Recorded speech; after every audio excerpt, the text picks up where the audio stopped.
বন্ধুসকল নমি ধাৰাবাহিকখনৰ আজিৰ খণ্ডটি সঁচাকৈ বহুত ইণ্টাৰেষ্টিং হ'বলৈ গৈ আছে। যখনৰে আমি দেখিবলৈ পাওঁ যে বিষ্ণুৱে তপনক বাহিৰলৈ ফুৰাবলৈ লৈ যায় আৰু সেই সময়তে বিভানে বিষ্ণুক দেখিবলৈ পায়। বিভানে এই কথাটো কাজলক কোৱাত কাজলে বিভানক তাৰ ছোৱালীজনীক তপনৰ ঘৰৰ পৰা লৈ আহিবলৈ কয়, কিন্তু বিভানে কাজলক মানা কৰি দিয়ে। এতিয়া নমি ধাৰাবাহিকখনৰ আজিৰ খণ্ডত আমি দেখিবলৈ পাম বিভানে এজন ব্যক্তিক তপনৰ ঘৰলৈ পঠাব।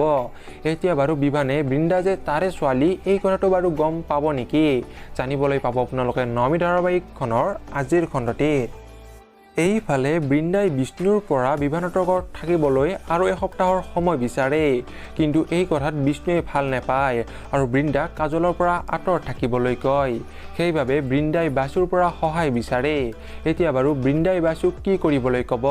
সঁচাকৈ নমি ধাৰাবাহিকখনৰ আজিৰ খণ্ডটি বহুত বেছি ইণ্টাৰেষ্টিং হ'বলৈ গৈ আছে।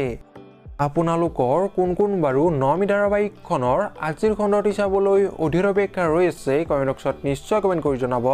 আৰু ভিডিঅ'টো যদি চাই ভাল পালে তেনেহ'লে প্লিজ এটা লাইক দি যাব আৰু এনেকুৱা ভিডিঅ'বোৰ পাই থাকিবলৈ আমাৰ চেনেলটো ছাবস্ক্ৰাইব কৰি দিব। ধন্যবাদ।